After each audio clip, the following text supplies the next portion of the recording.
Hello everybody, Sparkster1701 here. And this month, and probably leading into next month, we're going to start taking a look at some of the G1 Transformers that I haven't reviewed yet, that are about to get new releases with the War for Cybertron Earthrise series. Which, at the time of this recording, some of the new toys are appearing in the stores.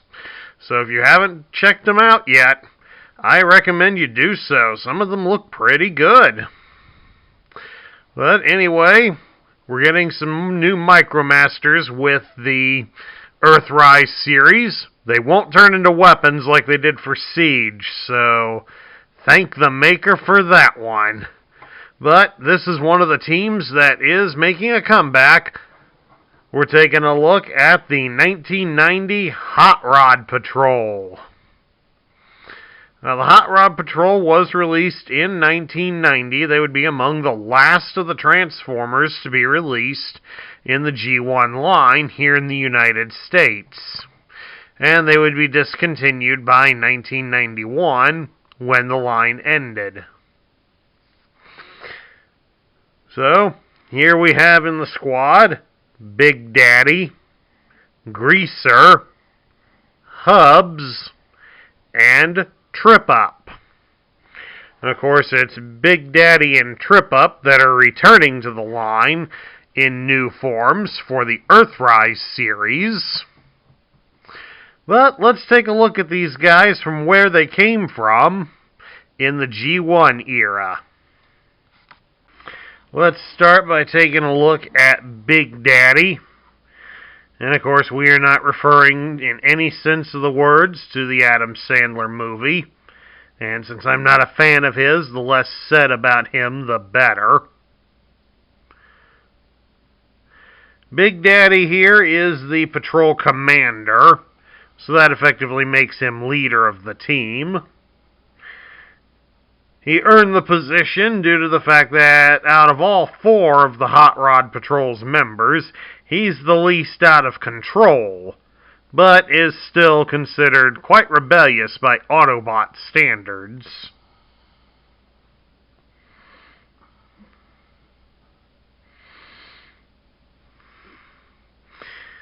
The biggest thing about him is that his engine is specially modified to allow it to have an external intake valve that allows him to collect air particles and convert them into extra speed, extra power for his speed. Thus, the upper limit, since it's directly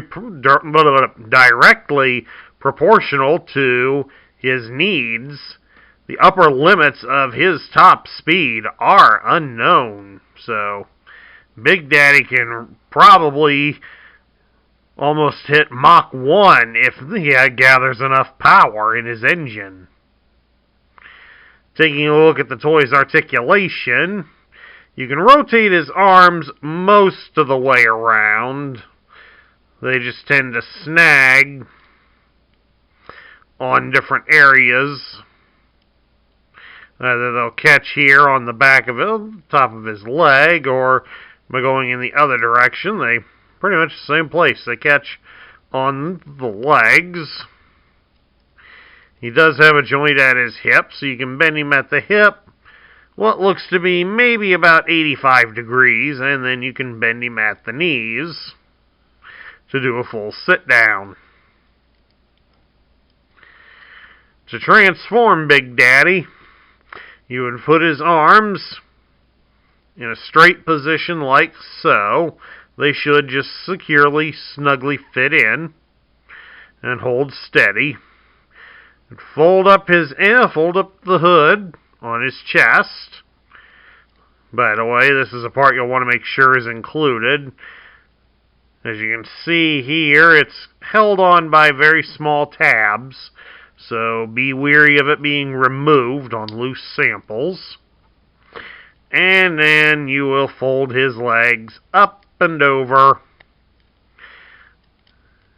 and try to keep them lined up and in.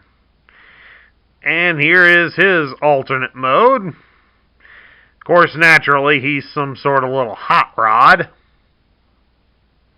But specifically, he is a modified 1957 Chevrolet Bel Air.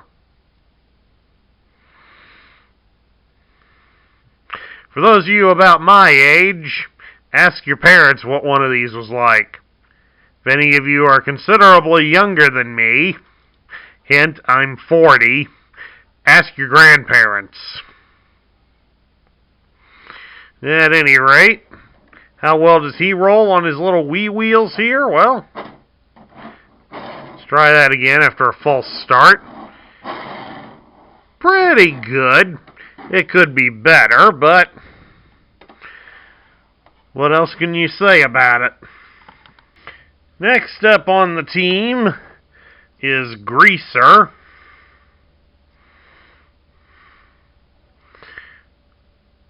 Greaser here is the second fastest member of the team, thanks to the fact that he underwent several illegal modifications during his days on Cybertron. Since he had a criminal record, he couldn't participate in sanctioned races, so he often found himself in illegal street races through Cybertron. During those races is when he first met up with Barricade and other members of the Decepticon Racetrack Patrol.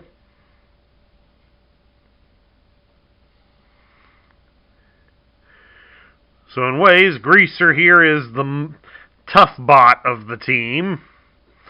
And thanks to his illegal modifications, he does have some extra weapons installed, including oil slicks and shrapnel launchers. However, those things must be carefully maintained, especially his oil slicks, or they end up leaking and causing his brakes to fail. Anyway, for articulation, his arms pretty much only move at roughly a 45 degree angle. That's about as far down as it goes, and then all the way up they go against his chest. When the arms are out of the way, you can bend him at the hip 90 degrees. He can also bend at the knees, but he bends his legs backwards. To transform Greaser, you start by folding his arms up against his chest, like so. Then you'll reach behind him and fold the hood up and over. And then you'll reach back here with his legs and fold them up and over as well. And then he becomes another hot rod.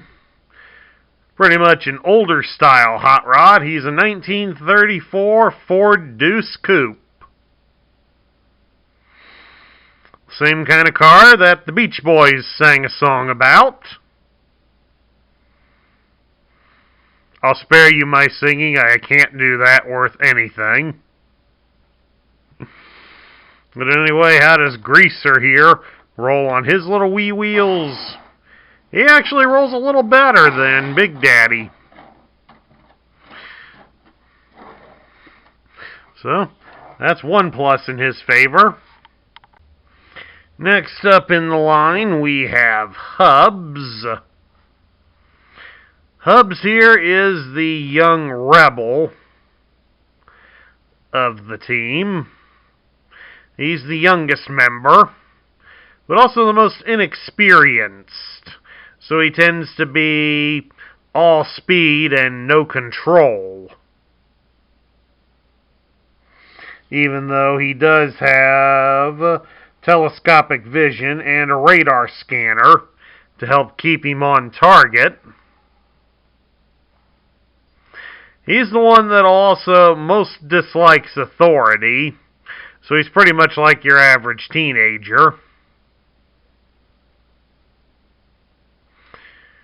Now, an interesting bit of trivia for you on this. Despite Hubs here having a name similar to a character in the online comic strip Insecurity, Hubs in Japan is called Lucas. Now, this is supposedly, he is named after filmmaker George Lucas. As the Hot Rod Patrol, all are cars that are reminiscent of vehicles that would likely have been seen in George Lucas's second feature film, American Graffiti. Of course, George is more famous for his third feature film, which he sold to Disney, and Disney has ruined it. And warrants no further discussion on this channel. Articulation-wise, Hubs is pretty much about the same as most. You can rotate his arms at the shoulder all the way. He just tends to snag on his hood here on his chest. He can also bend at the hip, roughly 90 degrees. His hood and such tends to get in the way. And he can bend at the knee about 90 degrees. To transform Hubs, pretty much same way as you did with Big Daddy. Line the arms up so they fit in against the side of the body. Take the hood and fold it up and over. Again, make sure that the hood is on there on a loose sample.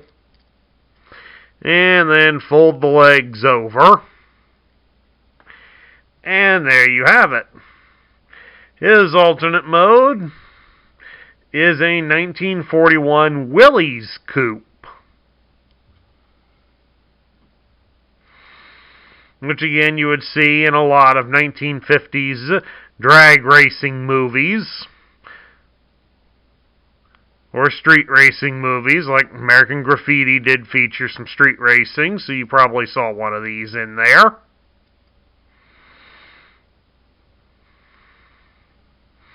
Pretty much many older movies, or some that featured down south where they did a lot of car modifications, you would probably see one of these. It's not a bad looking little car, although that green color really stands out. The flame job on the doors is a nice touch, though. I'll give it that. And how does Hubs roll? Rolls pretty good, almost as good as Greaser. Oops, crashed into Big Daddy there. See, there's the disrespect for authority. And lastly, we come to Trip Up. Trip Up here is the most belligerent and openly combative member of the squad. He enjoys any sort of challenge, be it a race or a fight. And if one isn't available, he's usually out to instigate one that'll suit his needs.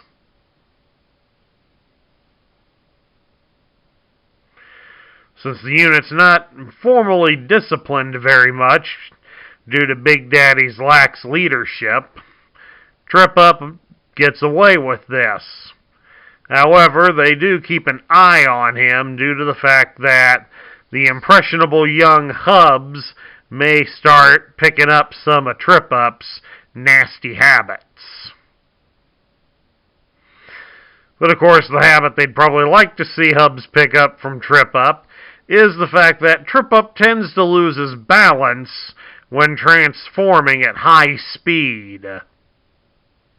So more often than not, if he's going at top speed and suddenly needs to become a robot, he's likely going to wind up doing a face plant on the ground.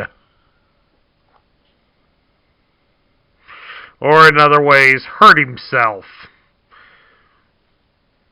And if it wasn't for a battle going on around there, he'd probably be laughed at. At any rate, Trip Up's articulation is pretty much the same as most of the others.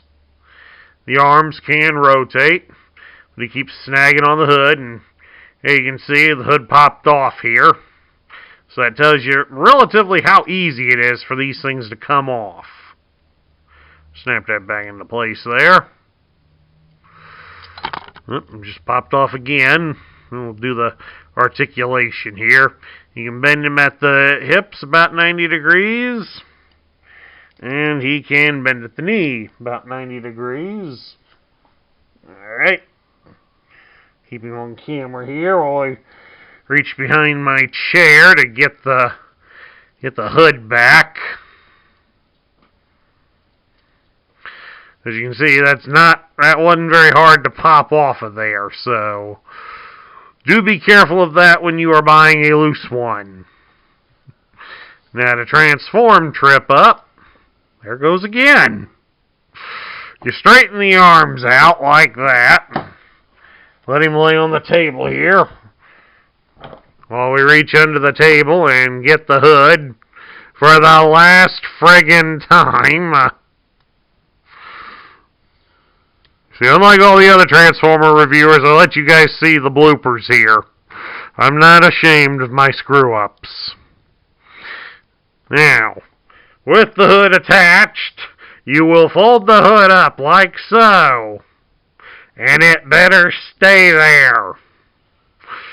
And then we turn him over and bend him at the legs. Folding them over. And there you have him in his alternate mode. And Trip Up is a 1966 Ford Mustang. Which, as many of you hot rodders would like to have known, yes, there is a Mustang on the team. As you can imagine, getting one in good condition like him would be difficult due to the predominantly white color. Although the blue flame job is a nice touch. And again, be careful of loose hoods. How does Trip Up roll here on the table? Rolls pretty good.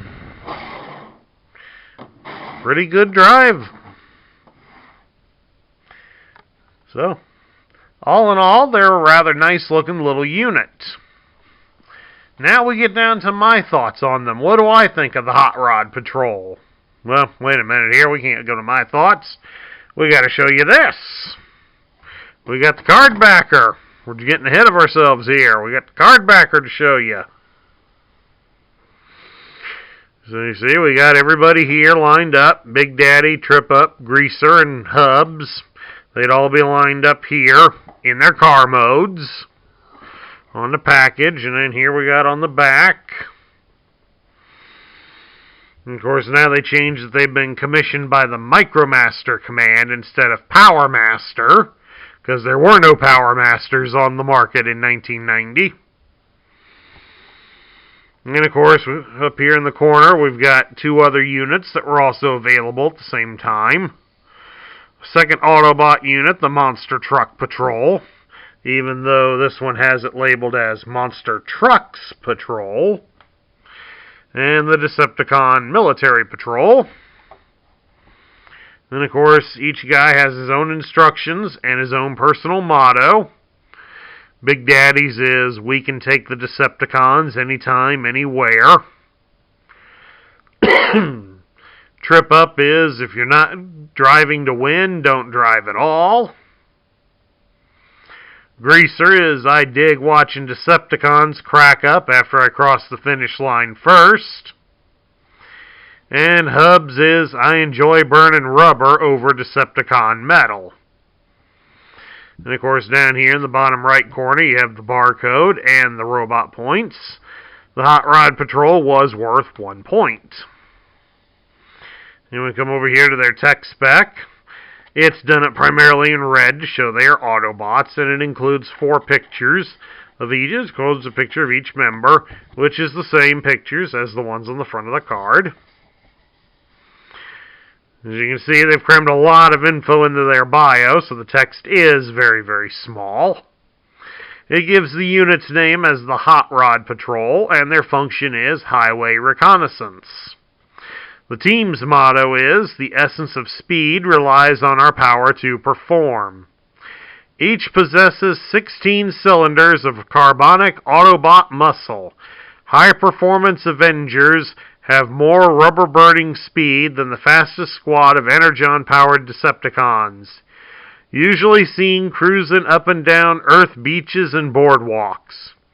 Highly mischievous and adventurous, sometimes mistaken for Decepticon punks.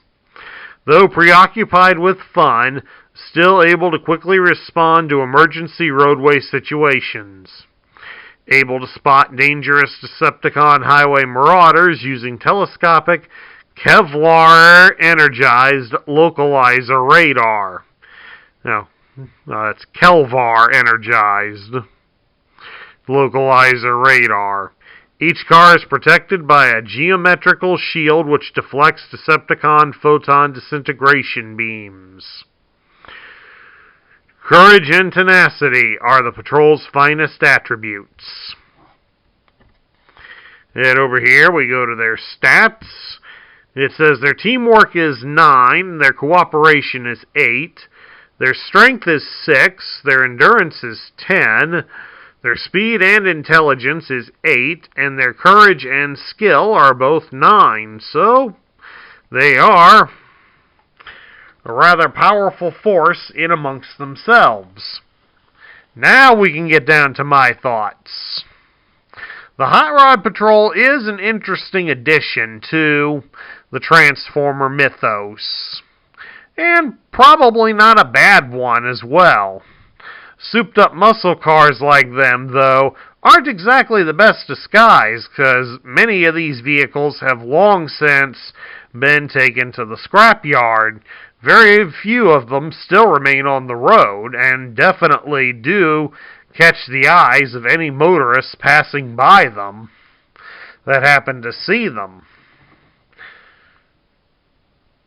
So, their disguise isn't the best, but it is still rather unique, and probably was a slight marketing ploy to help us still bond with some of our parents, especially if our parents were fortunate enough to have owned or experienced being in said vehicles. They do harken back to an earlier time when they were taught how to not only to repair cars, but to modify them as well. But still, they're a nice little unit. They make something a little different. And they do also more resemble some of the fancy and strange racing machines that was in the Toys competition. Micro Machines. So these guys wouldn't look too bad next to a Micro Machine, or even on some of the Micro Machine playsets. However, as a team, they're a bit of a hodgepodge, especially if they're being more mistaken for Decepticon punks than just Autobot troublemakers. So probably it's time for Big Daddy to rein them in, and give them some hard lessons about life in general. And that concludes my review of the 1990 Hot Rod Patrol. I hope you all enjoyed it. If you like this video, drop me a thumbs up here on YouTube. If you're new to the channel, please hit the subscribe button and join our ranks. Also ring the bell so you'll be notified when I post new content. As with Earthrise coming out, you never know when I may squeeze in an extra video. Please also share this video with your friends and fellow collectors, and share your thoughts about the Hot Rod Patrol in the comments down below. This is Sparkster1701 saying I'll catch you later.